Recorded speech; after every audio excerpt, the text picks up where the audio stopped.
용감한 토크쇼 직설 시작합니다. 먼저 주식시장 상황부터 살펴보겠습니다. 장현지 아나운서 전해주십시오. 이 시각 시황입니다. 시장이 속절없이 무너집니다. 코스피가 어렵게 지켜냈던 2,600, 2,500선까지도 내주고 말았습니다.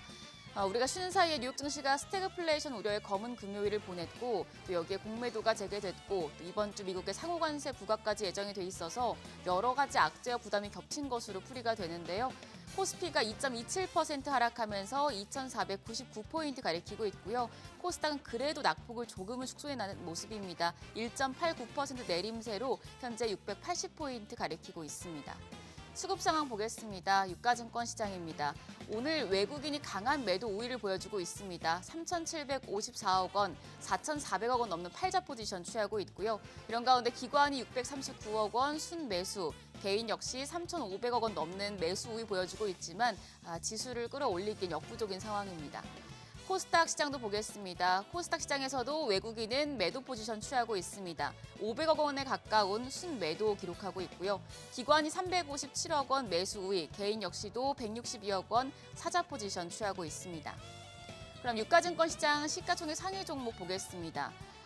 오늘 1위부터 5위 전 종목 일제히 하락합니다. 특히 이제 인덱스 차원에서 시장의 대표주자인 삼성전자가 6만 원 선을 이탈했습니다. 2.3% 하락하면서 현재 거래가 58,800원이고요. SK하이닉스도 3% 넘게 하락합니다. 현재 거래가 192만 2,800원입니다. LG에너지솔루션이 4.49% 약세로 33만 9,500원, 삼성바이오로직스가 2.5%, 현대차도 2.73% 약세로 거래가는 19만 9,400원입니다. 6위부터 10위권 전 종목 역시 약세 보여주고 있습니다. 셀트리온이 3% 가까이 내려가면서 현재 17만 1,900원에 거래되고 있고요. 기아도 3% 내림세입니다. 9만 2,300원. KB금융이 0.38%, 0.5% 약세로 그나마 10위권 중에서는 약세 폭이 그나마 좀 좁은데요. 거래가 7만 8,300원이고요. 네이버가 2.26% 하락하면서 19만 300원에 거래되고 있습니다. 코스닥 시장 시총 상위 종목도 확인하시죠. 알테오젠이 상승합니다. 2.4% 오름세로 36만 1,000원대에 거래되고 있습니다. 반면에 2차전지 대표주들은 조금 충격을 받고 있는 모습입니다. 아무래도 증권가에서 공매도의 대기자금으로 볼 수 있는 대차전고 증가 종목들 유의해야 된다는 조언이 나왔었는데 에코프로비엠이 그중에 좀 상위권에 있었죠. 4%대 내림세 보여주고 있습니다. 10만 원 선 깨지면서 99,200원. HLB가 3.3% 약세, 에코프로도 8.27% 크게 하락합니다. 52,100원대에 거래되고 있습니다. 반면 레인보우 로보틱스는 0.56% 강세 기록 중입니다. 6위부터 10위입니다. 휴젤이 0.15% 약세고요. 삼천당 제약도 2.37% 추가적인 조정을 받고 있습니다. 거래가는 16만 5,200원입니다. 클래시스가 2.57% 반락하면서 5만 6,800원. 코오롱 티슈진도 5.6% 약세로 현재 거래가 4만 5,500원으로 집계되고 있고요. 파마 리서치도 반락합니다. 0.3% 내림세로 33만 6,500원에 거래되고 있습니다. 그럼 시장 특징적인 종목들 확인하겠습니다. 우선 히토류 관련주가 선방하고 있습니다. 트럼프 미국 행정부가 다음 달 2일 상호관세 발표를 앞두고 내일 중국의 최애국 지위를 박탈할 수 있다는 관측이 나오면서 히토류 대체 관련주들이 반사이익을 받고 있는 모습입니다. 관련주 내에서는 세노텍이 7.57% 강세, 유니온도 4.73% 오름세로 현재 거래가 5,220원이고요. 노바텍이 2.47% 상승하며 16,990원대 거래되고 있습니다. 다음은 LPG, 액화천연가스 관련주입니다. 트럼프 미국 대통령이 우크라이나 전쟁 휴전에 합의하지 않고 있는 블라디미르 푸틴 러시아 대통령을 향해서 불만을 표출하면서 원유 관세 부과 가능성을 경고하자 관련주가 상승하고 있습니다. 흥구석유가 오늘장에서 15% 넘는 급등세 보여줍니다. 거래가 12,880원이고요. 중앙에너비스가 6.5% 오름세로 14,180원, 극동유화가 1%대 오름세 기록하고 있습니다. 환율 상황 체크하겠습니다. 오늘 외환시장 1,470원대에 출발했습니다. 9시 28분 기준으로는 1,472원대였고요. 현재도 1,470원대에서 움직임 보여주고 있습니다. 지수 다시 체크하시죠.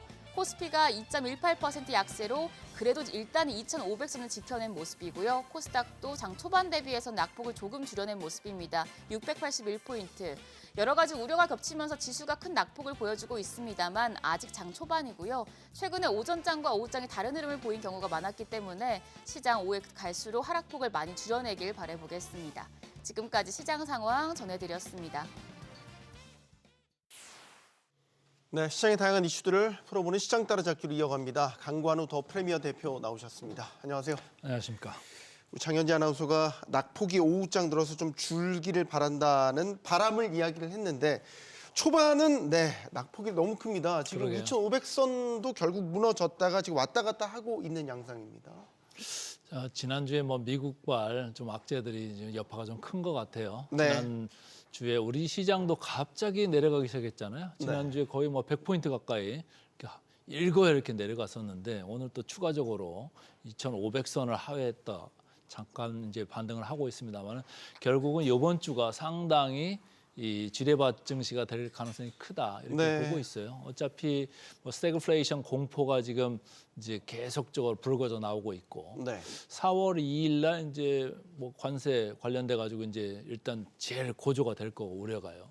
4월 3일 날 잠정 실적 삼성전자가 이제 내보낼 텐데 1분기 실적이 별로 안 좋을 거거든요. 그러니까 그때가 또 이제 저점을 테스트하는 또 그런 고비가 지금 계속 남아 있는 가운데 우리 시장에서는 또 헌재 판결이 이번 주에 되냐 안 되냐 이런 얘기들이 또 있잖아요. 그러니까 여러 가지 지금 불확실한 것들이 줄줄이 지금 놓여 있어요. 그래서 외국인들 입장에서는 미국 시장도 이렇게 안 좋고 전체적으로 IT 경기가 조금 안 좋아지는 거 아니냐 그런 생각으로 이제 많이 파는 것 같은데 미국 시장이 이제 많이 빠진 거는 작년, 재작년 엄청나게 올라갔잖아요. 그리고 제가 항상 언급할 때마다 미국은 너무 고평가가 돼 있는 상황이다. 그리고 특히 M7이라고 하는 아주 빅캡들의 고평가 현상이 계속적으로 이어지고 있다. 최근에 좀 많이 밀려 내려왔다 하지만은 여전히 우리 시장 대비해서는 상당히 고평가다 이런 얘기고요. 우리한테는 뭐 좋은 뉴스는 아니죠. 정서상, 센티먼트상 안 좋게는 작용할 수 있으나 우리 시장의 기초 체력은 여전히 굳건하다 이렇게 보는 거예요. 여기서 시장에서 바뀐 거는 지수가 많이 내려오니까 뭐가 바뀌었죠? 우리의 마음이 바뀌었습니다. 마음의 심리가 조금 싱숭생숭하고 이런 감은 있습니다만은 결국은 외국인들은 저는 이번에도 저점을 외국인들이 다시 만들 수 있는 거 아니겠느냐 이렇게 보고 결국은 외국인들이 팔면은 개인들은 매수로 대응할 수밖에 없거든요. 그래서 이번 주가 아주 지뢰밭 장세이기는 합니다만은 여기서 이제 물타기를 하실 분들은 월요일부터 금요일까지 한 5분의 1씩 해가지고 여기서 이제 결정을 하시면 어떨까 이런 생각도 하고 있습니다. 네. 환율도 지금 걱정인 게 1,470원 돌파를 했고 이번 주에 여러 불확실성을 감안하면 또 원화 약세 압력을 받을 것 같은데 이렇게 되면 일각에선 또 1,500원 선 위협까지 전망을 하더라고요. 대표님 어떻게 보세요? 저는 지난 주말에 이렇게 뉴스를 보면서 진짜 짜증나는 뉴스가 하나 있더라고요. 뭡니까? 우리나라 경제 수장이 미국 국채를 사가지고 있더라고요. 그게 뉴스에 났잖아요. 예. 이런데 우리 환율이 이게 온전히 있을 수가 있을까요? 지금 계속적으로 밑으로 내려가면 좋겠지만은 지금 계속 1,470 오늘 이제 다시 올라오지 않았습니까? 일부에서는 1,500선도 위협할 거다 이런 생각들을 하는 것 같은데 제가 아까 말씀드린 대로 그 금주에 여러 가지 이제 악재들이 이렇게 도사리고 있어서 조금 위쪽을 보시는 분이 많을 거는 같은데 저는 오히려 현재 판단이나 이런 것들이 되고 우리 시장이 조금 악재를 선반영한다고 보면은 결국은 1,500선에서는 지지가 될 거다, 저지가 될 거다 이렇게 생각을 하고 오히려 밑에 쪽을 바라보고 가는 게 맞는 거 아니겠느냐 이런 생각을 합니다. 그 이유 중에 큰 거 하나는 미국의 달러화 인덱스가 지난 110선까지 갔던 게 최근에 104까지 내려왔거든요. 그러면 달러화 지수가 6% 정도 이렇게 내려오는 마당에 우리 원화는 그렇게 반응하지 않았어요. 오히려 내려갔다가 지금 제자리로 왔잖아요. 1,470선으로 다시 올라왔으니까 말이죠. 그래서 추가적으로 우리는 내려갈 놈이 있지 올라간 놈이 크지는 않을 거다 이렇게 개인적으로 좀 보고 있어요. 그래서 외국인들이 지금 막 팔아대고 있고 우리가 미국의 ETF 열린다고 하니까 거기에 17조가 돈이 몰려가고 있고 이런 상황 때문에 잠시적으로 단기적으로 이렇게 환율이 위쪽으로 지금 상승 압력을 받고는 있습니다만은 결과적으로는 이 또한 지나가리라. 그래서 지나가고 보면은 결국은 1,440, 30 뭐 그 선까지 쭉 내려갈 수 있다. 저는 그렇게 보고 있습니다. 네. 하필 또 오늘 공매도가 재개됐어요. 뭐 전 종목 공매도가 재개된 건 5년 만이고 네. 이제 공매도가 다시 이제 문을 열게 된 건 뭐 한 1년 3개월, 1년 반 정도만인데 이렇게 또 낙폭이 크니까 공매도 때문은 아니겠지만 어쨌든 공매도 재개되는 낙폭이 크니까 이걸 또 어떻게 봐야 되나 걱정하시는 그 분들은 타이밍이 참 공교롭죠. 그렇네 공교로워요 타이밍이. 네, 그래서 미국 시장 안 좋고 전 세계 글로벌 시장 안 좋은 가운데 또 해필이면 오늘 이제 이렇게 시작을 하니까 같이 조금 움츠리는 이런 느낌이 좀 있는데 우리 시장 제가 아까도 말씀드렸습니다만 포워드 PBR이 0.8 오늘까지 치면 아마 0.81 정도 선까지 내려왔을 겁니다. 그래서 네. 여전히 이제 바닥권에 이제 형성돼 있는 건데 우리 시장으로 봤을 때는 그렇습니다만은 각 업종이나 각 종목으로 봤을 때는 그렇지 않은 종목이나 업종도 많거든요. 그래서 그런 것들을 좀 선별하는 옥석 가리기 작업이 당분간 진행되지 않겠느냐 이런 생각입니다. 네. 공매도가 지난 상당 기간 동안 이렇게 금지가 돼 있었는데 여기 기간 동안에 우리 신용들은 오히려 늘어났었어요.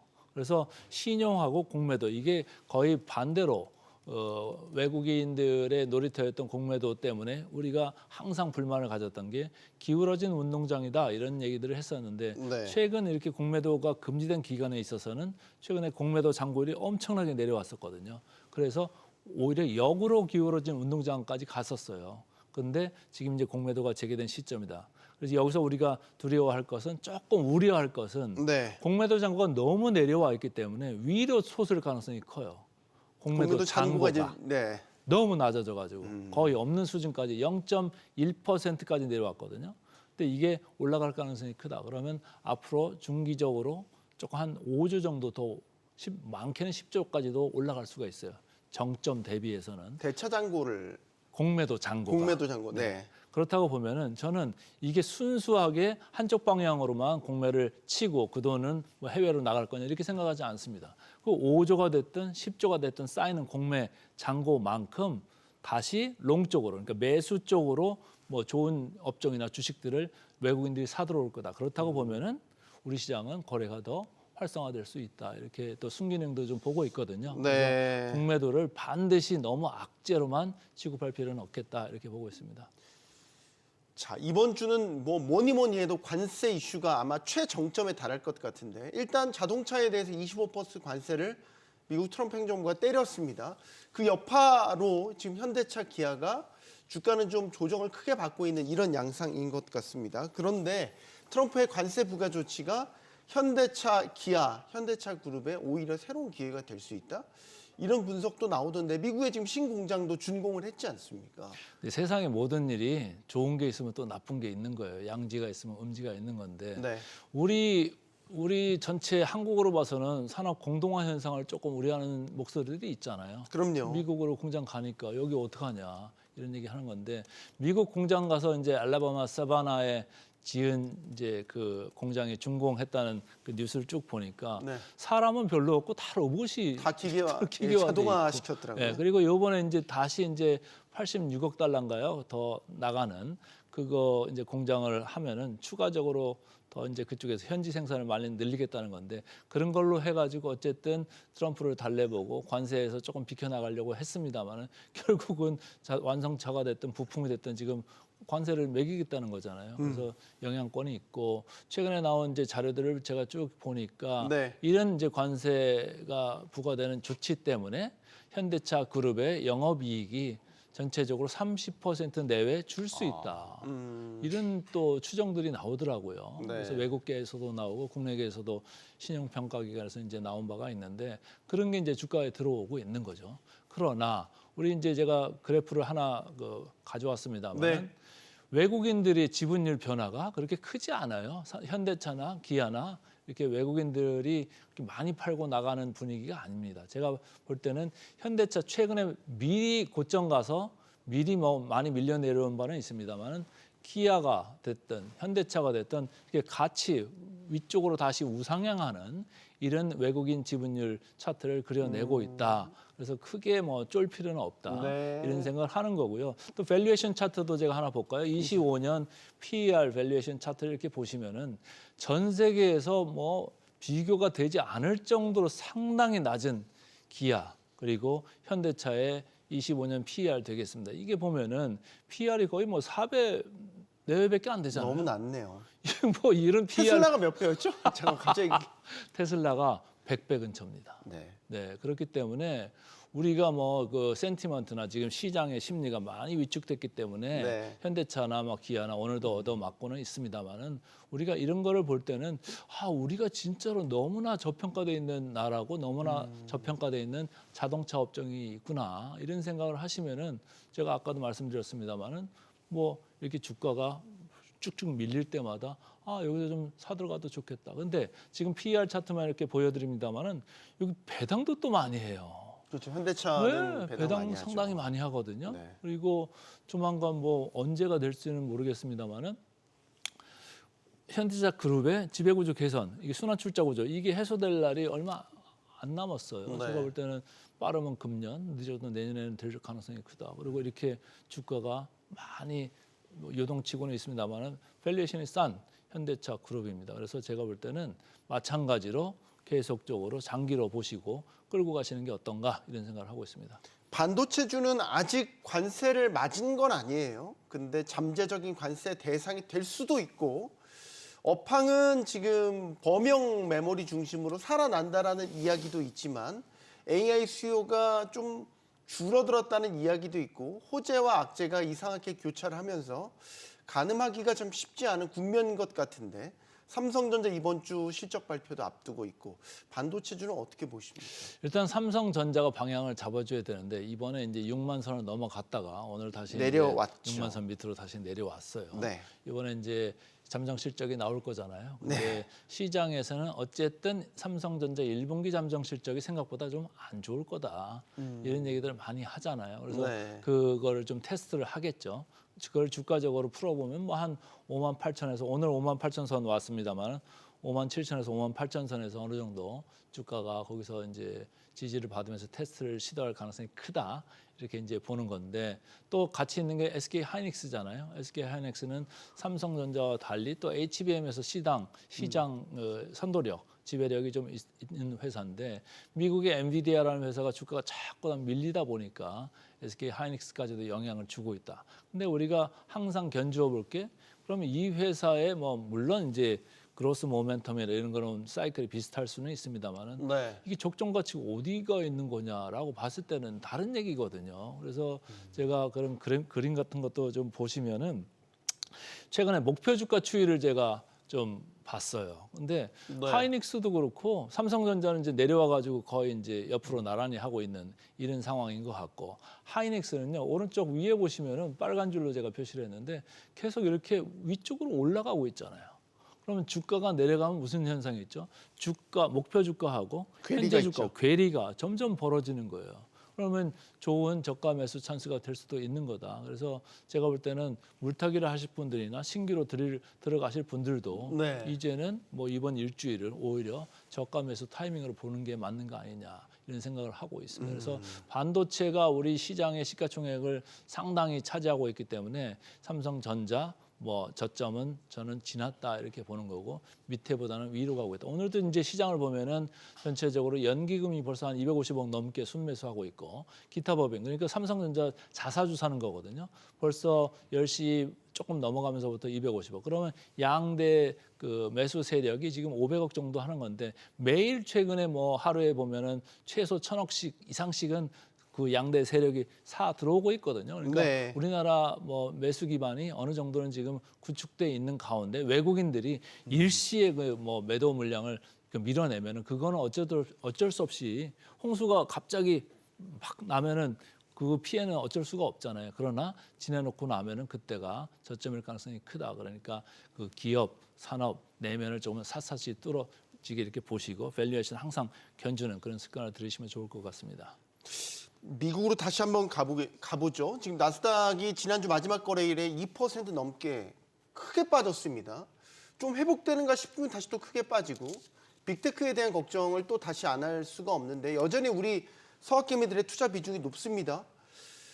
이 빅테크와 관련해서는 최근에 마이크로소프트가 AI 투자를 좀 줄였다. 뭐 데이터 센터 축소한다. 뭐 이제 이런 소식들이 들려오면서 아, 이게 정점이 지났나 여기에 대한 또 논란이 잊을만 하면 또 다시 이 논쟁이 붙는 것 같아요. 네. 근데 이제 불안하니까 그런 이제 우려가 나올 때마다 주가가 저점을 계속 갱신하면서 밑으로 내려오고 있는 건데 네. 그럼에도 불구하고 여전히 미국 그 밸류에이션은 싸지는 않다. 여전히 높은 구간에 있어요.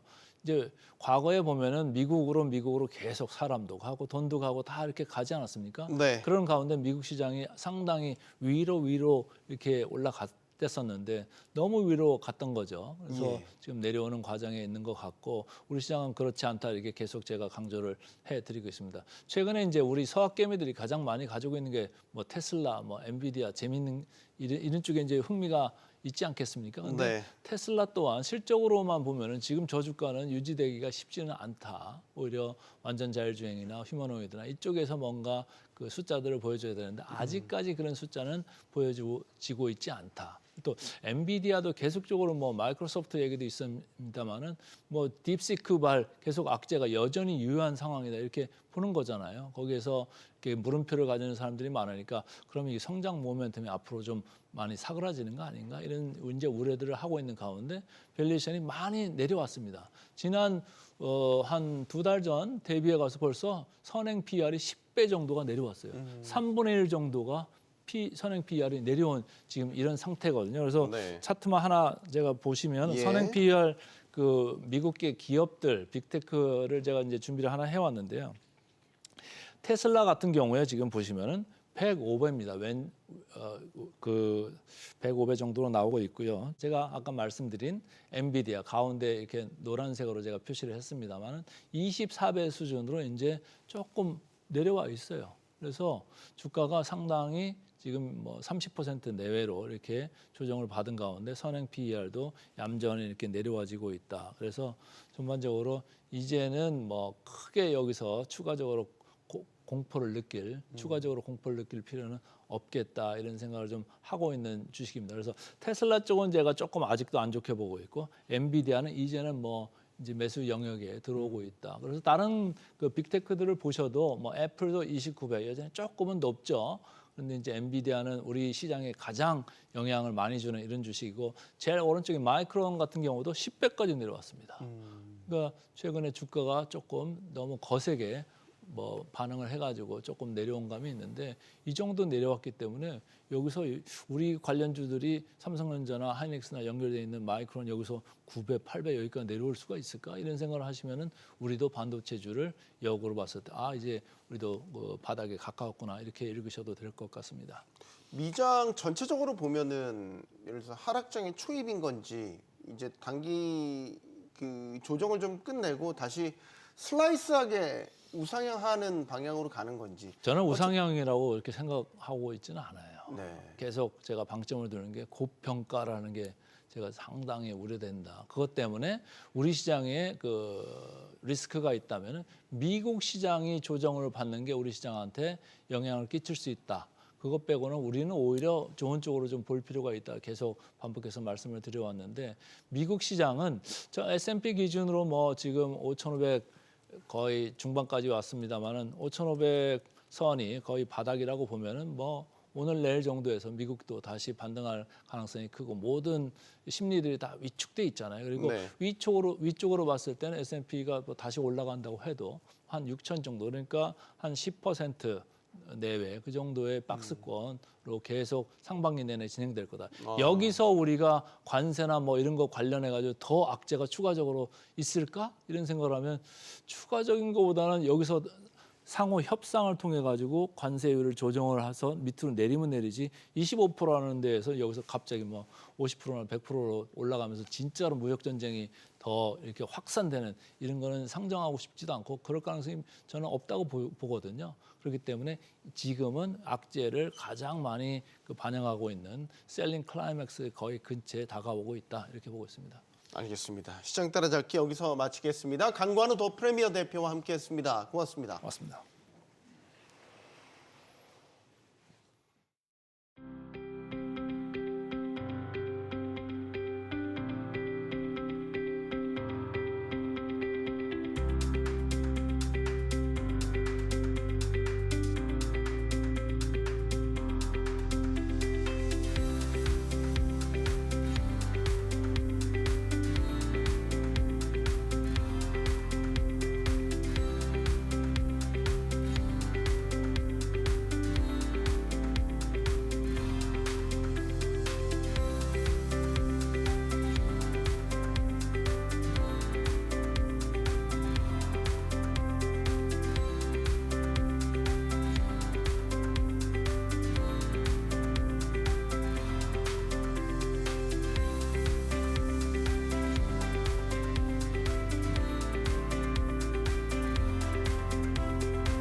사상 최장기간 중단을 깨고 공매도가 재개됐습니다. 그동안 개인 투자자들 사이에선 공매도가 주가 하락의 주범으로 꼽혀왔죠.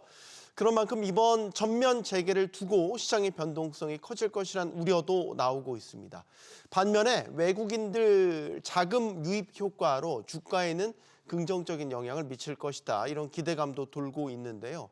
자, 돌아온 공매도가 우리 증시에 약이 될지 독이 될지 지금부터 이야기 나눠보겠습니다. 함께해 주실 분들 소개해드리죠. 금융정의연대 김득희 상임대표 나오셨고요. 네, 안녕하십니까. 동대경영학부 강경훈 교수, 또 박시동 경제평론가 함께해 주시겠습니다. 안녕하십니까? 안녕하세요. 용감한 토크쇼 직설은 SBS 비지 뉴스 앱과 유튜브에서 실시간으로 시청이 가능하고요. SBS 비지 앱을 다운로드 받으셔서 시청하시면 더 많은 정보와 뉴스를 보실 수 있습니다. 자, 공매도는 뭐 우리 증시에서 항상 뜨거운 감자였습니다.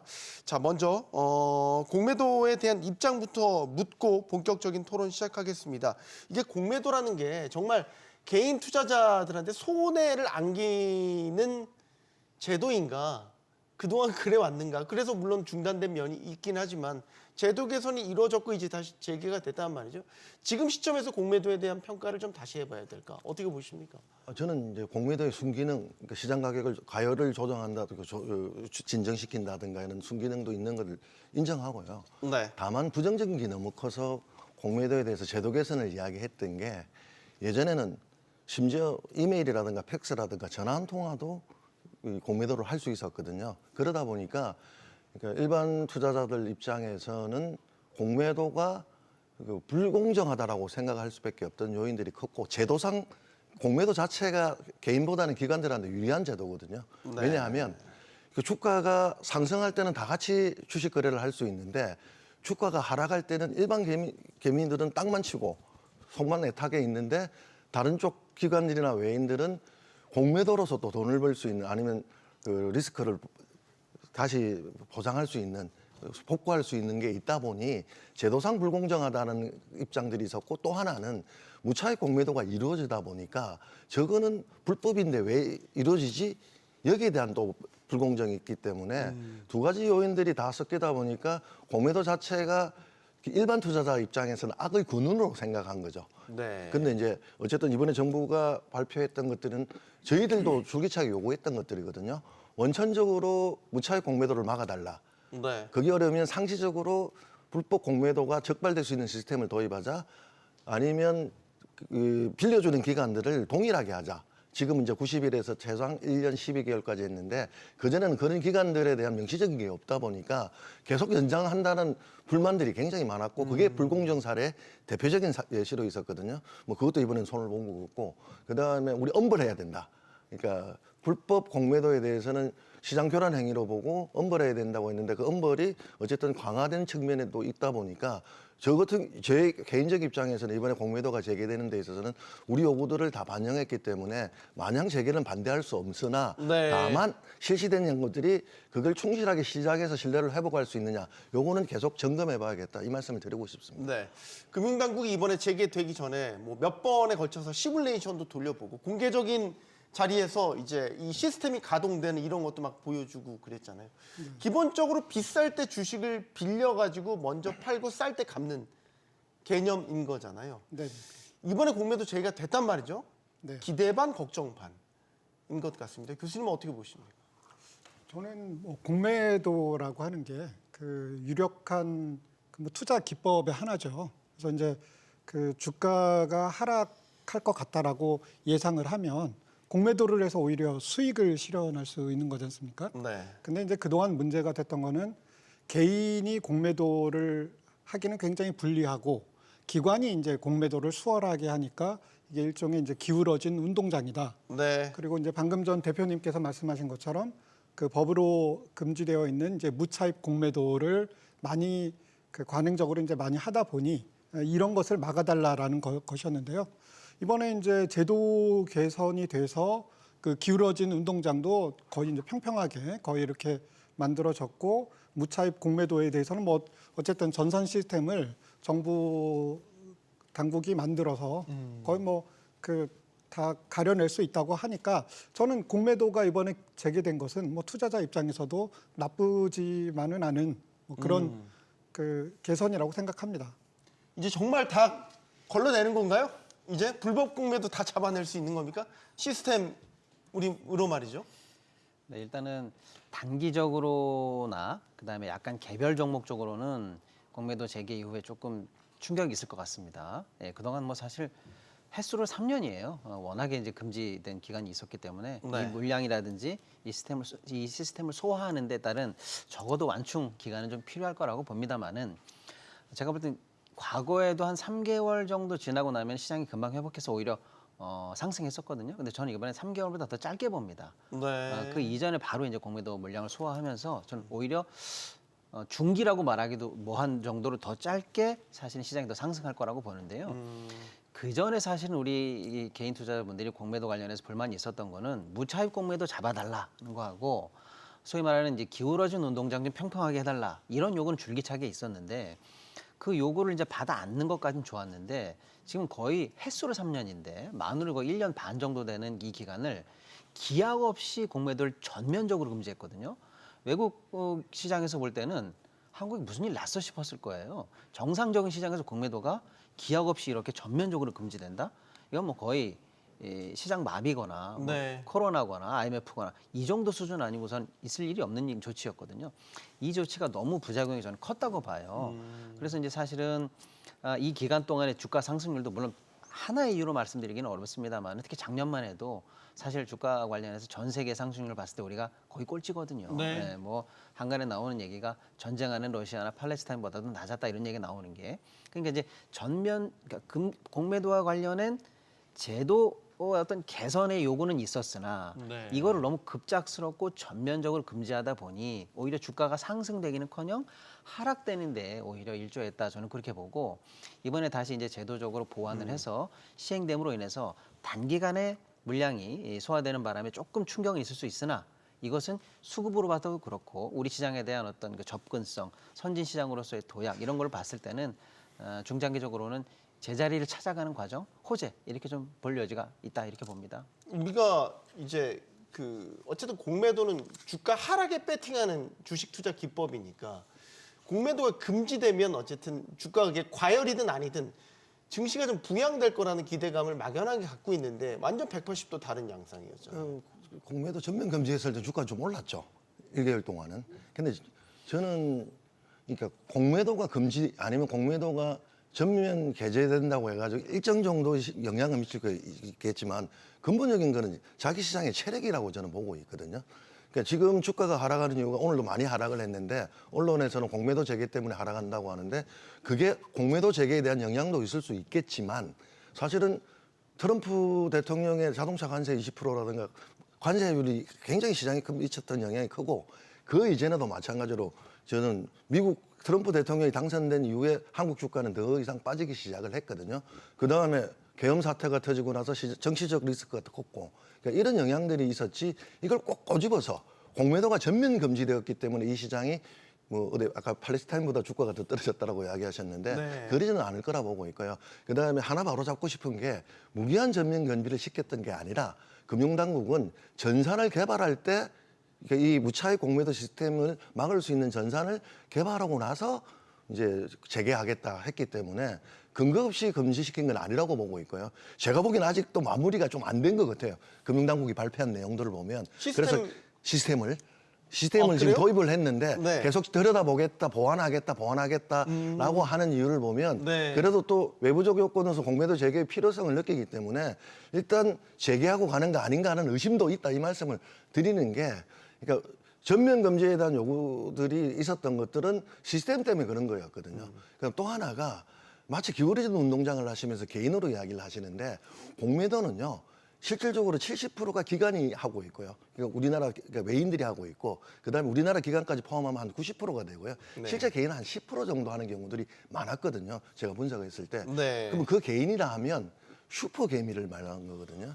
그러니까 일반 개미 입장에서는 공매도가 들어갈 수 없는 시장이었다는 거죠. 뭐 그렇죠. 예, 그러다 네. 보니 그러니까 이게 기울어진 운동장이라기보다는 공매도를 더 반대했던 이유가 이거는 주가 하락 시기에 돈을 벌다 보니까 공매도가 들어오면 그 종목은 더 하락할 수밖에 없는 거지 않습니까?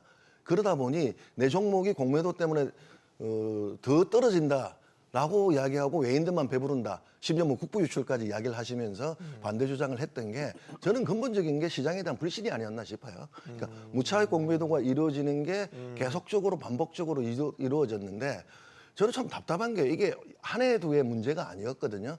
저도 뭐 경영실명제, 금융실명제 실시하듯이 금요일날 전격적으로 실시한 거에 대해서는 좀 의아했습니다. 이게 공매도를 전면 금지하면서. 그러는 이제 문재인 정부 때 시기가 있었는데 그때 금융위원장이 뭐라고 했냐면 천문학적 비용이 든다라고 이야기했어요. 이 전산을 도입하는데. 그러니까 실익이 없다. 이렇게 도입을 해서 전산 도입은 무산되거든요. 그다음 제가 작년에도 정권거래소가 주최하는 토론에 나갔을 때 그게 있었던 정권거래소등과 입장들은 전산 도입에 대한 그러니까 좀 힘든 맹점들에 대한 이야기들 많이 했거든요. 네, 네. 그러니까 소위 말하는 구멍이 많을 수 있고 외국들이 다 들어오지 않는다. 외국 그 외인들이 이 시스템에 그런 이야기를 했는데 어쨌든 지금 됐지 않습니까? 저는 이 된 걸 왜 그 이전에 차라리 그때부터 조금씩 했다면 아까 말씀하신 것처럼 전면 금지하지 않고도 그때 시간을 흘러가고 계산을 한다면 한 5년 넘었거든요. 도입을 할 수 있었는데도 불구하고 이렇게 늦게 된 거에 대한 저는 그 책임도 좀 물어야 되지 않겠느냐 이 말씀을 꼭 드리고 싶습니다. 네. 미래를 좀 보고 이제 도입됐잖아요. 그러면 이제 공매도가 재개됐지 않습니까, 교수님? 네. 우리가 기대할 수 있는 게 있지 않습니까? 뭐 예를 들어서 뭐 정치적으로 현물에서 이제 거래를 하는 이런 쪽 펀드들과 함께 이제 공매도 포지션도 같이 취하는 이런 네. 여러 글로벌 자금들이 일단은 한국 시장에 다시 노크를 하고 들어올 거 아니에요. 네, 네, 그렇습니다. 현물을 사든 공매도를 치려고 하든 어쨌든 들어올 거 아닙니까? 그럼 일단 유동성 자체는 거래 대금 자체는 활발해지는 거 아닌가요? 그런 부분을 기대할 수 있는 거죠. 네, 사실 저는 그 공매도 금지한 게 그 길게 봐서 저희 한 17개월 정도 공매도 금지를 했는데 우리나라만 했거든요. 그러니까 과거의 글로벌 금융위기나 뭐 유럽 재정위기 뭐 아니면 그 팬데믹 이런 때는 이제 여러 나라 국제적으로 여러 나라들도 공매도를 이제 금지하고 저희도 이제 같이 뭐 약간 나라마다 좀씩 차이는 있지만 근데 이제 지난 2023년 11월에 공매도 금지한 거는 이제 다른 나라들은 다 그냥 계속 유지하고 있는데 네. 한국만 그 저기 전산 시스템 갖출 때까지 그거 한다고 그렇게 좀 급작스럽게 그래서 뭐 일부 언론 보도를 보면 그 총선을 앞두고 이제 그 정부 여당이 좀 그 약간 이제 그 이 여론을 좀 이제 좀 그 호의적으로 좀 이제 조성하기 위한 그런 거 아니냐 뭐 이런 시각도 있었는데요. 그 원인은 어쨌든 이제 한국만 그렇게 되면 그 많은 이제 기관 투자자들은 그 한국 시장에서 이렇게 좀 이탈할 가능성이 꽤 있습니다. 왜냐하면 네. 이게 이제 그 많은 이제 헤지 펀드들이나 여기는 이제 이 투자를 할 때 이 거시적인 충격은 이 해지를 못 하거든요. 근데 이제 그 주식 시장 안에서 이 상승할 것 같은 종목 또는 떨어질 것 같은 종목 이거는 이제 종목을 열심히 좀 분석을 해서 그거는 어느 정도 잘 맞춘다. 그러면 이제 하락할 것 같은 데는 공매도를 하고 네. 상승할 것 같은 데는 그거는 사고. 그러니까 롱 포지션, 숏 포지션. 네. 이제 요렇게 그 병행하는 이제 그런 이제 투자 기법들이 많이 있는데 그런 투자 기법들을 사용하던 그런 펀드들은 그 공매도 자체가 금지가 돼 버리면 굉장히 불안해지거든요. 그러면 이제 한국에 대한 비중을 상당히 줄일 수가 있었을 겁니다. 그래서 저는 길게 보면 이 공매도 금지 기간에 이 한국 그 주식 시장의 매력도가 많이 떨어졌고 지금 앵커께서 말씀하신 것처럼 이 공매도가 이제 전산 장비며 제도 개선한 뒤에 그 공매도가 재개가 되면 그런 이탈했던 그 비중을 낮췄던 그 외국계 기관 투자자들이 좀 더 비중을 높이고 뭐 새로 들어오면서 네. 이것은 저희 주식시장에 긍정적인 신호가 될 수 있다고 생각합니다. 네. 저는 교수님 말씀보다 조금 더 세게 얘기하고 싶어요. 네. 단순히 뭐 글로벌 자금들이 뭐 롱숏 전략을 뭐 선택적으로 취한다 이런 정도 수준이 아니고요. 한번 입장을 바꿔놓고 생각해 보시면 어떤 가상 시장이 하나 있는데 제가 뭐 1조든 몇 천억이든 이걸 들고 그 나라에 들어가려고 하는데 네. 그 나라가 좋아질 것 같다는 판단을 하면 당연히 사면 되는데 거품 낀 주식이 많아 또는 내 주식이 들어갔을 때 이걸 해지할 만한 수단이 있어야 쉽게 말하면 창도 있고 방패도 있고 네. 올라갈 때와 내려갈 때를 동시에 대비할 수 있어야 이게 페어링이 돼야 투자가 시작되는 건데요. 네. 한쪽 팔을 묶어놓고 우리 시장에 들어오기만 해 이런 거거든요. 전면 금지라는 거는요. 그러니까 이것은 롱숏을 금지하는 것뿐만 아니고요. 그냥 아예 우리 시장에서 잘못하면 당분간 투자하지 마라는 선언에 가깝다. 저는 그렇게 상당히 충격적으로 봤어요. 네. 실제로 제가 느끼는 이 시장에서 이 쉽게 말하는 이제 외국인들, 큰 손들 뭐 이런 사람들은요. 제가 받은 충격보다 더한 얘기를 해요. 그럼 뭐 하라는 거야, 말라는 거야, 라는 얘기거든요. 공매도에 대해서 딱 한 말씀만 더 제가 정의를 드린다면 시장이 올라갈 것 같으면 사면 됩니다. 근데 내려갈 것 같은 판단을 하는 사람은 어떻게 참여할 수 있냐? 당신도 들어와. 그래서 이런 판단 저런 판단을 다 가진 사람들이 소위 말하는 공정시장 가격을 향해서 막 싸워봐. 이게 그야말로 합리적 시장인데 네. 내려갈 것 같은 사람이 들어올 수 있는 우리가 개발한 발명품이 공매도거든요. 근데 그거 없이 시장이 들어와라는 거는 우리 시장에서 돈을 한번 넣으면은 올라가는 것만 기다려 이거밖에 안 되는 1차원적 시장이라는 얘기거든요. 그러니까 사실은 글로벌 자금이든 소위 말하는 기관 자금이 전혀 들어올 생각조차 하지 않았던 시장이 됐었던 거예요. 그러니까 이제 좀 이런 말씀드리면 뭐하지만은 드디어 시장다워졌다. 저는 그렇게 봅니다. 네. 그러니까 이제는 그런데 그럼 단기간에 충격이 있을까? 있죠. 왜냐하면 일단은 지금도 공매 대차 잔고가 60조가 넘었거든요. 지금 공매도 대차 잔고는요. 과거 대차 잔고하고는 조금 다릅니다. 이번 대차 잔고는 제가 볼 때 거의 다 공매도 물량이라고 저는 보고 있어요. 왜냐하면 그야말로 이제 전산 시스템이 개발이 됐기 때문에 굳이 지켜보면서 대체할 이유가 없어요. 이제 이거를 증명하면서 공매를 해야 되기 때문에 실질적인 공매도 대기 대차다. 저는 일단 그렇게 보고 그 물량이 공매로 일단 뭐 당장 오늘 다는 아니겠습니다만은 시간을 두고 이제 공매 물량으로 시장이 이제 소화할 거 아닙니까? 단기간은 손해죠. 그런데 문제는 제가 이제 기관이에요. 외국인이에요. 그래서 공매를 했어요. 공매는 매도 아닙니까? 그래서 제가 빌려서 팔았습니다. 판 돈이 있잖아요. 이 매도 자금 놀립니까? 이건 다시 펀더멘탈이 오히려 튼튼한 자금에 투자합니다. 이것도 어떤 의미에서 보면 단기 해지고 단기 롱숏이에요. 그러니까 작은 돈으로 일단 주식을 빌려서 팔고 큰 매도 자금이 생겨서 레버리지를 가지고 오히려 펀더멘탈이 좋은 주식을 사게 되니까 양쪽으로 사실 시장이 활발해지고 소위 말하는 우리 시장의 수급은 더 좋아질 수 있다라는 측면에서 거품 낀 주식에 대해서는 단기 충격이 있겠으나 오히려 그동안 상승을 못했던 좀 눌렸던 주식에서는 네. 수급이 좋아지는 호재. 그래서 저는 시장이 좀 정상화되거나 활발하게 네. 좀 움직일 수 있다 이렇게 보고 있습니다. 다 좋게 보시네요. 일단은 공매도가 재개됐다라는 측면은 우리 시장 주가가 뭐 고평가되든 저평가되든 모든 포지션을 취할 수 있다라는 점에서 유동성이 좀 크게 활발해질 거라는 점. 참고로 대차 잔고는 이제 공매도 팔려고 빌려놓은 주식 그 잔고를 하는 거죠. 김대기 대표님도 비슷한 생각이시죠? 일단은 재개된 것 자체는 긍정적으로 보시고 시장이 많이 열릴 거라고 공매도를 보시죠? 폐지하지 않는다면 지금 현재로서 저희들이 요구했던 게 제 눈에는 다 이렇게 도입을 되었다고 보는데 이제 전제가 돼야 될 게 하나가 여기에서 그러니까 저는 공매도가 시장에서 불신받는 게 다른 게 없어요. 일반 개미들은 난 그 시장에 참여도 못 하는데 그러니까 좋은 박물품이라 해야겠는데 그 발명품이 내한테는 그림의 떡인 거예요. 그러니까 못 들어가다 보니 내 주식이 더 하락한다. 여기에 대한 불만들이 많았거든요. 그러니까 시장의 불신을 해소하기 위해서 공매도를 이제 전산 프로그램을 개발하고 전면 금지를 했댔는데 그 전에 몇 개 사건이 있었거든요. 외국 증권사들이 불법 공매도를 해서 적발된 사건들이 있었기 때문에 금감원 입장에서도 이 해도 너무하네. 그리고 대통령 보고하니 대통령이 전면적으로 금지하고 전산 개발하라고 하지 않았나 이렇게 보여지는데요. 자, 이게 완벽한지에 대해서는 저도 동의는 못 하거든요. 제가 뭐 전산 전문가가 아니기 때문에. 네. 이 전제가 계속적으로 이루어지면서 무차익 공매도를 막아줘야 되는데 그리고 적발해줘야 되는데 그게 아니라 또 다른 뭐 맹점이 생겼다든가 시장의 불신이 계속 반복된다면 이 논란은 계속할 수밖에 없다. 저는 그렇게 보여지거든요. 네. 왜?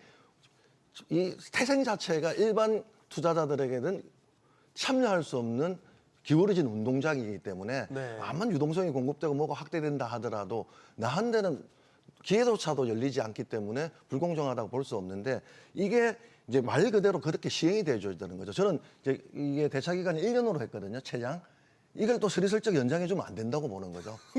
무조건 12개월 내면, 물론 이제 90일이에요. 90일에서 최장 1년까지 연장을 해주는데 그 뒤에 뭐 여러 사유로 또 연장을 해주던가 이렇게 해서 시장의 불신을 산 게 아니라 이번에 도입하고 있다는 것들에서는 그대로 집혀지고 심지어 이제 걸리면 불법이 적발된다면 엄벌하겠다고 했지 않습니까? 네. 일벌백계 한다고 했지 않습니까? 정말 일벌백계 해야 된다고 저는 생각하거든요. 그전에는 대부분 송방방이 처벌이었어요. 가태료도 껌값 정도. 이제 소위 말해서 그때 뭐란 풍자가 있느냐면 불법 공매도로 인한 수익보다 과태료로 내는 벌금이 그 내는 돈이 적기 때문에 안 하면 바보다라는 이야기까지 우스갯스럽게 돌았거든요. 이제 그런 게 되풀이되지 않으려면 한국 시장에서 좋아요. 그렇게 돌았다. 그러면 이 질서 내에서 시장 질서를 교란하면 안 된다 이 말씀을 꼭 드리고 싶고요. 그다음에 또 하나가 외인들이 장난 많이 친다 이렇게 의심을 하고 있거든요. 그래서 공매도로 인한 시세 조정 있을 수 있다고 저는 보거든요. 그러니까 진짜 주가가 하락하는 게 아니라 공매도에 대해서 치려고 리포트를 과장한다든가 뭐 이런 네. 것들이 있을 수 있기 때문에 사전 작업처럼. 예. 네. 그런 거에 있어서 물론 올라가는 데만 주가 조작을 하는 거 아니다. 공매도 입장에서는 주가가 내려가는 데도 작업을 할 수 있으니 그 시세 조정과 동일한 형태로 이것도 감시해서 걸러내서 엄벌해야 된다. 이 말씀을 꼭 드리고 싶습니다. 그래서 저는 시장이 신뢰만 회복한다면 이 공매도 재개가 나쁘지 않다고 보고 있습니다. 그게 이제는 어느 정도 되었다고 생각하는데 오늘 제가 이렇게 이야기해도 댓글에 뭐가 됐냐라고 이렇게 또 달릴 수도 있거든요. 그러니까 그만큼 정부를 그동안 못 믿었다 이 말씀으로 드리고 싶습니다. 네.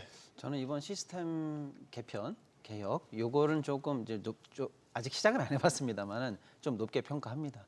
솔직히 그동안 이제 많은 개인 투자자들이 불만이 있었던 게 아니 우리가 주식을 사고 파는데 21세기 대한민국에서 전산화가 안 된 그런 섹터가 있어? 이걸 많은 분들은 믿지도 못했고 이게 왜 개혁이 안 돼라고 놀라셨는데 사실 그동안 이제 특히 이제 외국계나 이런 증권사들은 실무적으로 어떻게 처리했냐면 실시간으로 대차 잔고를 확인을 안 합니다.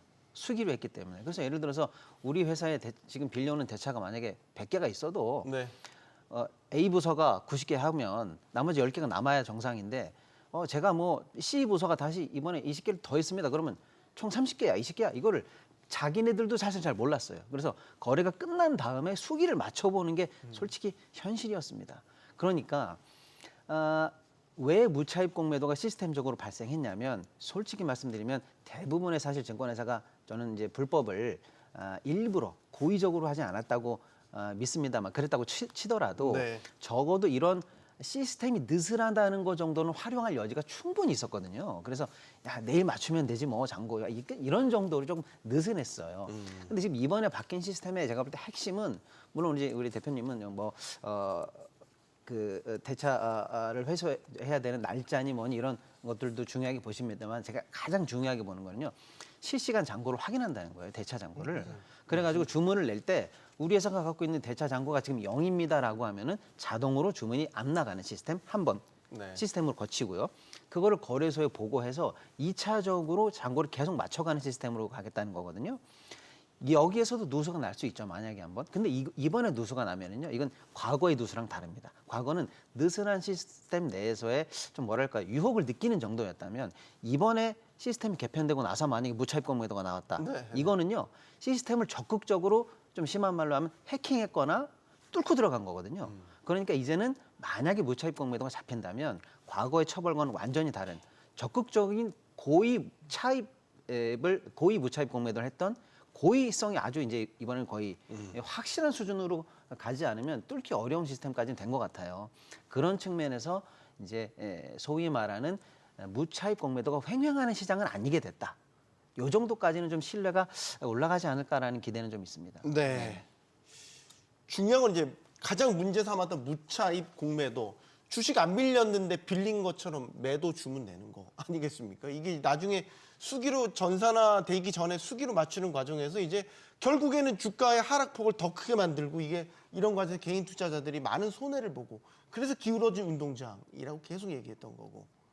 교수님은 이번에 시스템 도입됐어요. 무차입 공매도 근절될 수 있다고 보십니까? 금융감독원에서 3중으로 무차입 공매도를 가려낼 수 있고 차단할 수 있는 시스템을 만들었다. 물론 이제 그 중앙에서 그 거래소에서 그 NSDS 그 시스템은 이제 사후적인 그 적발 시스템이긴 하지만 어쨌든 이제 3중으로 그것을 다 갖췄다는 거죠. 그러니까 기관 투자자들이 스스로 잔고를 체크하고 그 거래를 그 주문을 넣을 수 있고, 그다음에 이제 증권사가 그 주문을 받았을 때 그걸 확인할 수 있고, 최종적으로 그 중앙에서 그것을 이제 그 가려낼 수 있다라고 이제 금융감독원에서 이제 호언장담하고 있으니 네. 그거를 저희가 일일이 좀 가서 들여다본 건 아니지만 예. 그것은 이제 신뢰를 한다고 말씀을 드리겠고요. 근데 이제 그 무차입 공매도 자체는 그 저희가 이제 그 학교에서 이렇게 수업 시간에 이제 공매도 수업할 때 무차입 공매도냐 차입 공매도냐 그걸 그렇게 구분하지는 않습니다. 원리로는 똑같은 거거든요. 그게 이제 단지 그 무차입 공매도의 경우에는 그 주식이 없는 상태에서 공매도를 하고 나중에 그거를 사겠다는 건데, 그러다가 이제 그 누가 그 주식도 없이 만약 디폴트를 낸다. 그러면 이제 시장에 굉장히 혼란이 들어올 수 있으니까 이제 많은 나라에서 무차입 공매도를 금지하고 있는데 또 미국은 무차입 공매도도 일부 허용을 하고 있거든요. 근데 레버리지가 너무 커지지 않습니까? 맞습니다. 그러니까 레버리지도 커지고 그게 그 정상적으로 다 빌려다가 또는 사서 다 갚으면 그 주식을 다 이제 매도를 정상적으로 이행을 하면 이제 상관이 없는데, 그게 안 됐을 때 굉장한 혼란이 오는 거죠. 그렇죠. 그리고 이제 좀 더 공격적으로 하락에 베팅을 할 수가 있고 이런 효과가 있어서 대부분의 나라는, 우리나라 포함해서 대부분의 나라는 금지를 하는데 미국은 일부 허용을 합니다. 그러니까 그래서 그런 이제 이 무차입 공매도가 본질적으로 나쁜 거래다? 저는 이제 그렇게 생각하지는 않습니다. 저희가 이제 그 수업 시간에 그 이론적으로 그 설명할 때는 공매도의 원리는 이제 똑같은 거고요. 근데 시장에 미치는 충격이라든지 앵커께서 말씀하신 대로 레버리지 굉장히 크게 해서 그 공격적으로 그런 거래가 이루어질 수 있다는 그런 문제에 있어서 그 많은 나라가 금지하고 있고, 우리나라에서는 다른 나라에 전혀 없는 세계 최초의 시스템이라고 하는 거지 않습니까? 네. 이런 시스템이 이제 새로 들어왔으니 충분히 그 방어를 할 수 있다고 생각합니다. 지금 시스템 관련해서 한 말씀만 더 네. 드리면요. 이번에 이제 개선된 게 사실은 일단 빌려오는 잔고가 실시간으로 체크되고, 네. 그다음에 여기서 이제 주문이 나갈 때 이 잔고와 주문량을 실시간으로 비교하고, 네. 이게 이제 잔고를 넘어서는 소위 말하는 허위 주문이거나 차입 물량을 넘어서는 주문은 여기서 체크가 되고, 네. 그다음에 이게 이제 거래소에서 계속 이제 또 한 번 2차, 3차로 검증이 되면서 소위 말하는 불법 공매도는 이제 막을 수 있다라는 게 일단 감독원의 핵심 얘기인데 네. 많은 개인분들은 아니야 아직도 빈틈이 좀 있어라고 하는 지적 부분이 몇 개 있거든요. 예를 들어서 초단타 매매도 있고 소위 말하는 이제 ETF 관련해서는 사실 이제 증권회사가 LP라고 해서 유동성 공급을 해줘야 되거든요. 이런 부분은 조금 예외로 빠져 있는데 이제 개인분들은 그것까지도 철저하게 틀어 막아야 우리가 신뢰할 수 있어라는 주장을 아직도 하시긴 합니다. 네. 그래서 감독원에서 그걸 모르는 건 아닌데 해보니까 아 그것도 LP의 목적 범위 이내로 들어오니까 안심하십시오 이런 얘기를 했단 말이에요. 근데 제가 볼 때는 그런 식으로 이 어느 정도 큰 틀에서 이제 무차입 공매도를 막을 수 있는 시스템은 완비됐다고 일단 보는데 그 아주 작은 바늘구멍만한 그런 틈을 개인분들이 이제 좀 계속 이제 주목하시면서 아직도 신뢰하기 어려워 이런 거에 이제 집착하기보다는 제가 볼 때는 그게 아니라 이제 이 시스템을 운영할 때 아까 우리 대표님 말씀에 제가 적극 공감하는 게 지금도 사실 과거의 수기였을 때도 무차입 공매도는 불법이었어요. 그리고 잡힌 사례도 많은데 네. 처벌이 솜방망입니다. 제가 기억하기로는 7년간 기소된 게 2건밖에 없는 걸로 지금 기억이 나고 요 최근에 몇 천억대에 걸렸다고 뭐 난리가 났었는데 그거 지금 전부 다 1심에서 반 정도 이하로 감액되거나 무죄되거나 지금 그러고 있거든요. 왜냐하면 증거도 좀 불충분하고 조사도 좀 적극적으로 덜 돼가지고요. 그러니까 제가 볼 때는 이제 이 신뢰를 높이는 것은 이 시스템에 바늘구멍만한 틈을 찾기보다는 이제 이거를 위반했을 때 적극적으로 징벌을 통해서 네. 한국 시장 내에서는 법을 지켜야 된다는 이런 게 이제 확산돼서 그야말로 좀 투명성이랄까요, 신뢰성이 담보되는 시장으로 만드는 것이 더 중요하다. 이제 그렇게 보고 있습니다. 네. 그 개인과 기관 간의 공매도를 할 때의 거래 조건도 좀 이제 이렇게 불균형적이었다고 해서 지적이 많아서 이번에 좀 통일시킨 면이 있잖아요. 저희가 아마 화면으로도 준비를 했을 텐데 예를 들어 상환 기간이라든지 담보 비율 같은 것들을 이제 좀 맞췄잖아요. 보여주세요. 네. 지금 나옵니다. 예, 상환 기간, 담보 비율. 저거 빌린 주식 갚는 기간. 그다음에 공매도 거래를 하려면 일종의 담보를 맡기고 해야 되는데 저 비율도 예전에는 차이가 많이 났더라고요. 보니까. 개인은 140%. 그럼 이제 개인도 좀 뭐랄까 문턱이 좀 낮아졌다고 낮아서 할까? 저건 105%. 긍정적으로 보세요. 저 조건 통일된 거. 그러니까 저는 사실은 저 슈퍼 개미들이거든요. 그러니까 저분들이 들어갔을 때 저는 오히려 우려스러운 게 개인이 전문적 지식 없이 공매도에 들어갔을 때 오는 실패도 있을 거란 말이거든요. 그 분명히 그러니까 담보 비율이 낮아졌으니까 개인 입장에서는 사실 레버리지를 높여가지고 들어갈 확률들이 있지 않습니까? 네. 거기에 대한 자기 책임에 대한 공지도 저는 분명히 해줘야 되는데 그걸 기울어진 운동장을 바로 잡았다라고 보는 거에 대해서는 저뿐만 아니고 일반 투자자들은 동의를 못하는 거죠. 왜? 나는 그게 아예 애당초 참여를 못하기 때문에. 그래서 나오는 게 물론 실시적 아까 전산에서 실시간 확인이 제일 중요하다. 그건 저도 동의해요. 그런데 일반 투자자들이 제일 원하는 게 저 상환 기간을 더 이상 연장 못하게 해달라. 왜냐하면 적에서 꼼수와 편법이 작용한다고 생각을 하는 거예요. 네. 그러니까 자기들이 벌면 바로 상환하고 갖고 하는데 만약에 주식이 상승했을 때 코로나 같은 시국에 주식이 많이 상승했지 않습니까? 그걸 청산하게 되면 손해봐야 손실이 되니까. 엄청나기 때문에 다시 떨어질 때까지 기다린다. 계속 연장하면서 그 이자는 얼마 되지 않으니까 그런 의심들을 했거든요. 그래서 유유불문하고 저는 12개월 됐을 때는 무조건 상환 처리해야 된다. 그래야지 일반 투자자들한테 회복할 수 있다. 그러니까 지금 일반 투자자들이 보는 입장은요. 하나, 이제 전산상 무차익 공매도는 안 돼. 받아들일 수가 있고요. 그다음에 12개월까지는 무조건 연장이 안 돼. 좋아. 불편하지만 내가 받아들일게. 박평론가님 말씀하신 것처럼 마지막이 엄벌인 거죠. 그게 이제 돼야 되는 거지. 저 제도가 상환기금과 담보 비율이 그러니까 동의해졌다 해서 기울어진 운동장이 바로 잡힌 건 맞아요. 근데 맞는데 거기에 있는 개인들은 전부 다가 아니라 슈퍼 개미라는 걸 말씀을 드리기 때문에 일반 개미들이 원하는 것들은 제가 조사했을 때 상환기간 동일하게 적용해서 일체 연장 안 해주는 거였습니다. 그러니까 저 공매도에 직접 참여하지 하든 안 하든 네. 저 거래 조건 상환 기간 같은 게 이제 투명하게 딱 맞춰지는지가 확인이 돼야 예. 개인 투자자들 입장에서 안전하게 믿음을 갖고 주식에 들어올 수 있다. 이 얘기인 것 같아요, 교수님. 예, 뭐 저도 뭐 그 김 대표님 말씀에 뭐 동의하고요. 그리고 또 일반 그 소액 투자하는 개미 투자자들이 공매도 하기는 쉽지 않습니다. 뭐 그 김 대표님 말씀처럼 근데 이제 그래도 그 개인 투자자들이 공매도를 할 때 그 똑같은 이제 조건으로 그 운동장을 평평하게 만들어 달라라는 요구가 있었던 거고 뭐 그것이 이번에 이제 그 시행이 된 거죠. 근데 저희가 주식을 투자할 때 돈을 빌려서 이제 투자하는 경우도 있지 않습니까? 네. 개인도 그렇고 기관도 그렇고. 근데 개인이 돈을 빌리는 조건하고 기관이 돈을 빌리는 조건이 분명히 다를 겁니다. 왜냐하면 신용도가 다르니까요. 네. 근데 이제 공매도라고 하는 거는 이제 주식을 빌려서 그 돈을 사는 그 투자지 않습니까? 반대로. 네. 그러니까 돈을 빌려서 주식을 사는 게 일반적인 주식 투자라면 그러면은 이제 당연히 여기서도 기관과 개인이 똑같지는 않겠죠. 기관과 개인의 그 신용도가 다르니까. 하지만 뭐 이번에 제도적으로는 충분히 그것을 어쨌든 그 개인과 그 기관이 뭐 원천적으로 다른 부분은 이제 많이 이게 평평하게 이제 다듬었다고 생각을 하고요. 네. 사실 개인이 그 주식시장 전체에 대해서 하락에 베팅할 수는 있습니다.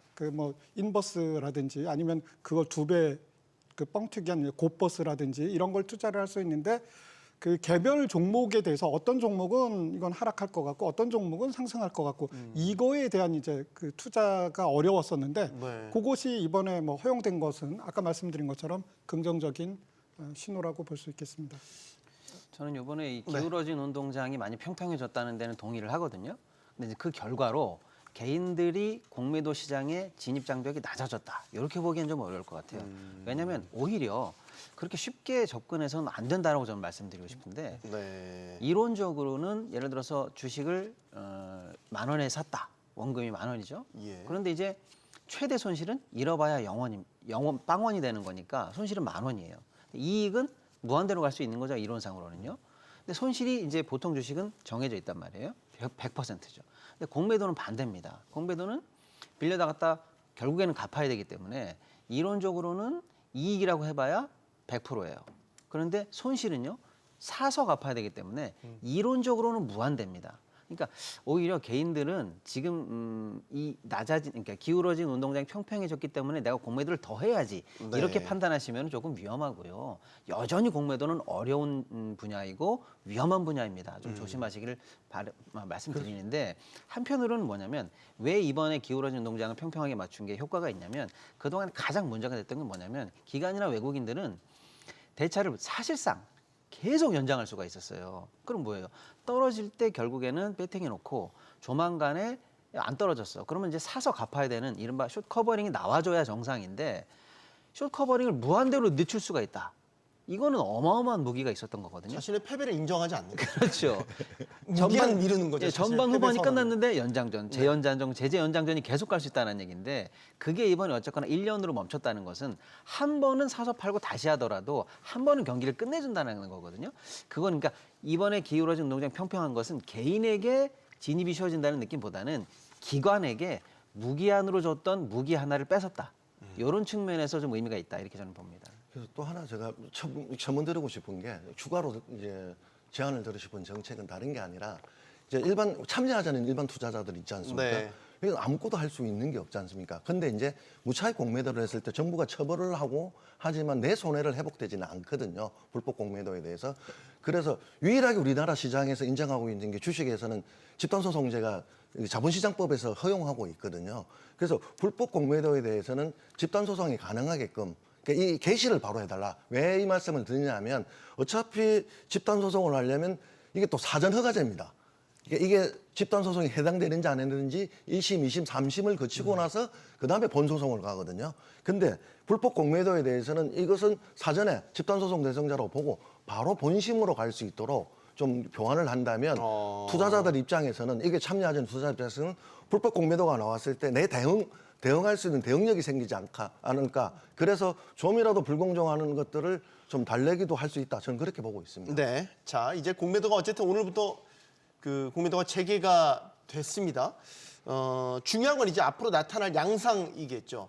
지금 대차 잔고도 좀 늘고 있다라는 얘기도 들리고 있고 혹시 공매도가 이제 과열이 돼서 뭐 소위 낙폭이 큰 이런 종목들이 나타나면 정부는 공매도 과열 종목으로 지정해서 이걸 좀 변동성을 줄이는 이런 조치도 지금 준비를 하고 있어요.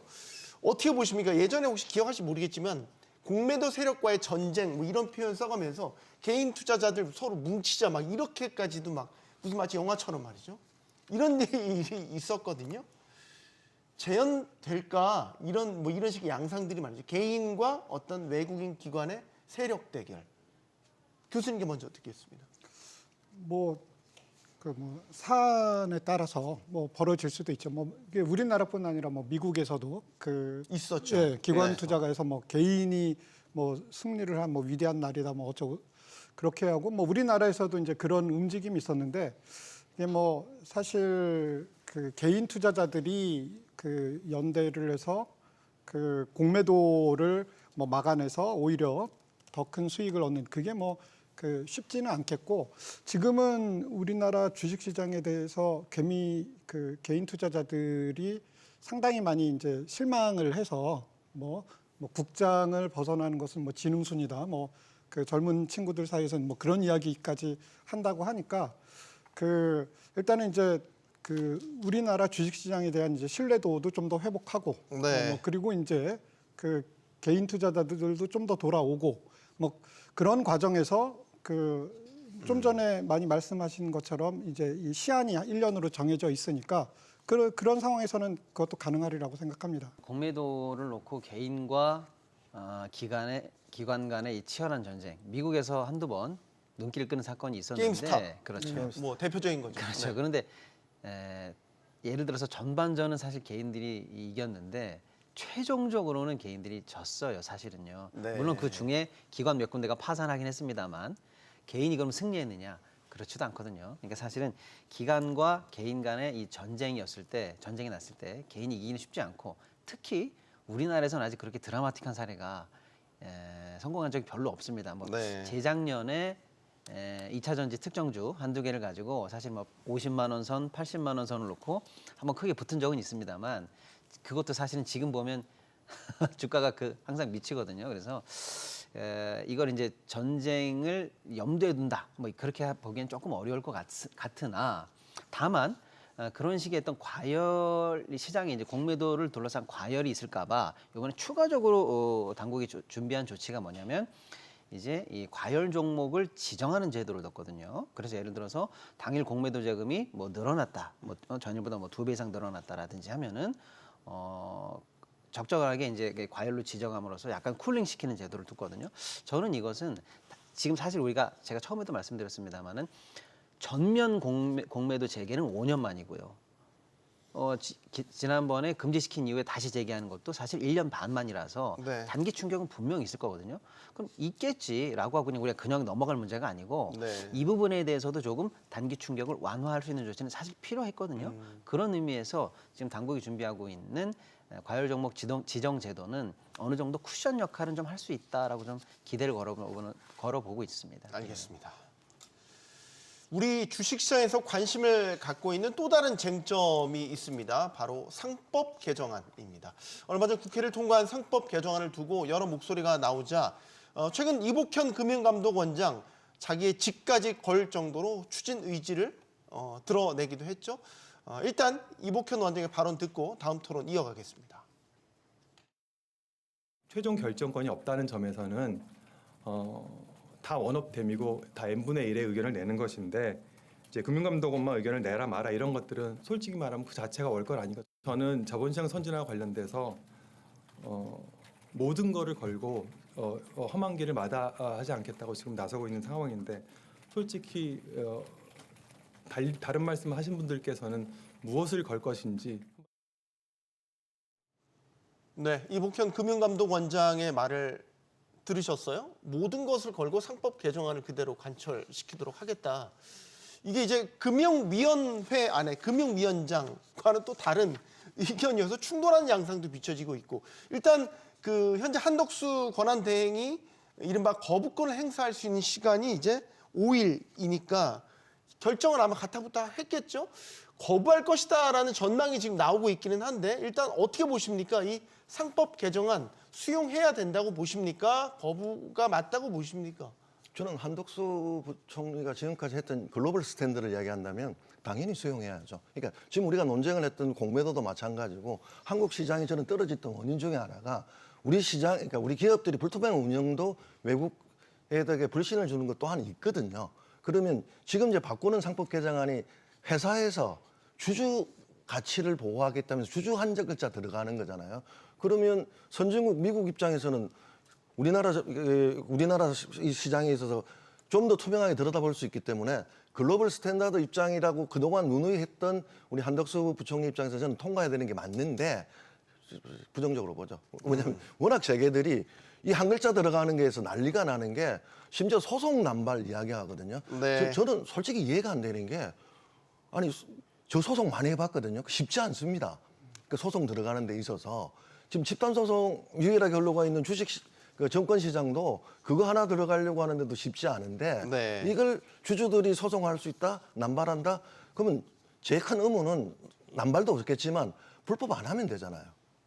그러니까 한국 시장이 불투명하고 코리안 디스카운트 원인 중에 하나가 남북 관계도 있지만 저는 한국 경영의 불확실성도 있다고 보고 있거든요. 네. 그걸 만들어주면 좋지 않나 이렇게 생각을 하면서 저 사실 금감원 이복현 원장 취임할 때 반대했던 사람이거든요.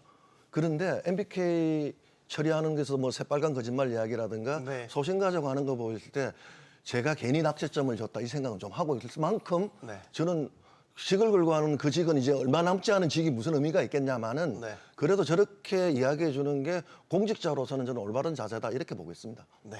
교수님 어떻게 보세요? 저도 상법 개정안에 찬성합니다. 그리고 이제 거부권을 행사하지 말고 이걸 공포해야 된다고 생각을 하는데 네. 오히려 뭐 이제 거부권을 행사할 가능성이 높겠죠. 그러니까 우리나라 주식시장이 계속 안 좋지 않습니까? 그 네. 글로벌 증시가 다 오르는데 한국 주식시장만 그 굉장히 계속 안 좋은 그 양상을 보였는데 그게 공매도 때문이다. 그래서 공매도 금지를 했습니다. 그 2023년에. 그러다가 금투세가 도입을 하지도 않았어요. 근데 금투세가 도입될까봐 그 우려해서 그 국장을 떠나고 있다. 또 이런 이야기가 있어서 그건 여야 합의해서 이제 금투세도 도입을 안 했지 않습니까? 근데 사실은 저는 금투세나 뭐 공매도나 이것은 그 한국 주식시장 문제의 핵심은 아니고 한국 주식시장 그 코리아 디스카운트의 핵심은 거버넌스 문제입니다. 그리고 이제 거버넌스 문제를 어떻게 그 회복하느냐 뭐 여러 가지 논의가 있는데 그 중에 이제 중요한 그 핵심 중에 하나는 그 주주의 이익을 충실하게 대변하지 못하는 뭐 이제 그런 문제가 여러 번 이제 지적이 되어 왔고요. 네. 그래서 이번에 그 뭐 상법 개정이 그 필요하다고 생각합니다.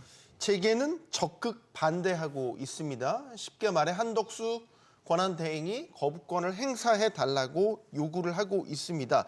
최태원 대한상공회의소 회장은 이런 얘기도 했죠. 하필 지금 이 타이밍에 상법 개정을 하는 게 맞냐라는 거죠. 뭐 이거는 최근 뭐 미국 트럼프 행정부의 관세 뭐 전쟁부터 해서 여러 불확실성 안고 있는 이런 상황에서 하필 지금 상법 개정이냐. 여러 부담을 계속 안겨주게 되는 결과를 낳게 될 거다. 이런 걱정 같아요. 맞습니다. 이제 지금 사실은 뭐 대외적인 환경이라든지 여러 네. 가지로 볼 때 기업이 지금 녹록치 않은 상황인 거는 맞고요. 여러 가지 뭐 우려할 수 있다라는 부분도 일견 뭐 합리적인 부분도 있습니다. 예를 들어서 뭐 모험 투자라든지 장기 투자에 관해서 조금 꺼려지는 부분이 있다라는 것도 100번 양보해서 고민할 수 있다고 봅니다만은 굳이 이제 지금 비교 형량을 해보자면요. 최근 3년 동안에 우리나라 국민 중에서 우리 시장에 투자했던 분들의 48%가 우리 시장을 버리고 특히 미국 시장으로 나가셨어요. 우리 국민도 우리 시장에 희망이 없다고 본 거예요. 제가 볼 때는 그 이유는 뭐냐? 예, 투명하지 못한 지배구조. 열심히 주주가 돼서 회사를 밀어주고 기다렸는데 마지막에 그 체리는 결국 오너 일가들이 가져가는 이런 모습들. 이게 이제 방치되고 있는 한국의 주식시장을 볼 때 아 내가 희망이 없다 이렇게들 많은 분들이 생각하시거든요. 근데 우리 국민이 그 정도로 떠날 정도면 외부에서 볼 때 한국 시장은 어떻겠어요? 그래서 이제는 뭐 개별적으로 조금 우려되는 부분을 기업 지배구조 재벌들이 이렇게 얘기하는 부분이 이해 안 되는 건 아닙니다만 네. 우리가 더 신경 써야 되는 것은 우리 시장이 믿을 만하다. 우리 시장이 매력적이다라는 걸 이제는 보여주지 않으면요. 시장 자체가 자칫하면 붕괴되지 않을까? 자본 조달 기능이 멈추지 않을까? 이게 더 우려되는 부분이다라고 해서 어느 정도는 이제 재벌들도 이게 대세다. 이제 글로벌 스탠다드로 받아들일 수밖에 없다. 오히려 이걸 룰로 받아놓고 다음 이 장을 이제 구성해야 되지 않나. 다음 단계로 좀 이제 넘어가자. 그런 말씀 좀 드리고 싶습니다. 네. 상법 개정과 관련해서는 저희가 뭐 아마 한덕수 총리 권한대행이 조만간에 이제 결정을 내릴 거기 때문에 다시 한번 짚어볼 기회가 있을 것 같고요. 마지막 교수님 짧게 질문드린 넥스트레이드 저희가 이제 열었잖아요. 이제 야간 거래도 가능해진 거죠. 소위 이제 주식시장의 매개 역할을 할 것으로 좀 기대를 걸고 출범을 했는데 어떻게 평가하십니까, 넥스트레이드? 뭐 지금 새로 들어와서 그 거래 조건도 많이 좋아지고 또는 이제 거래 시간도 늘어나서 그 투자자들이 상당히 많이 이제 편해진 건 사실인 것 같고요. 네. 근데 아직 뭐 이게 도입이 된 지 얼마 안 됐기 때문에 벌써 그 효과를 저희가 충분히 검증하기는 이제 조금 시간이 더 필요한 것 같고, 네. 한 가지 좀 더 드리고 싶은 말씀은 이게 그 시장 감시라든가 그런 시장 규율 그런 기능을 그 한국거래소가 넥스트레이드에 대해서도 하고 있거든요. 근데 그거는 그 이 대체 거래소로서의 기능을 하는데 그 약간 장애 요소가 될 수가 있고요. 장기적으로 저희가 그런 그 시장 감시 기능은 이 거래소로부터 이제 독립을 해서 제3의 그 위원회를 만드는 게 필요하지 않을까 이런 생각을 합니다. 알겠습니다. 자, 불법 공매도를 탐지하고 잡아낼 수 있는 시스템이 성공적으로 운영되면요, 세계 증시에서 한국이 성공적인 표준을 제시하는 사례가 됩니다. 만반의 준비를 갖췄다고 강조하고 있는 만큼 일단 기대를 갖고 지켜보시죠. 토론 마치겠습니다. 여기는 모든 경제가 모이는 SBS 비즈고요. 시청해주셔서 고맙습니다.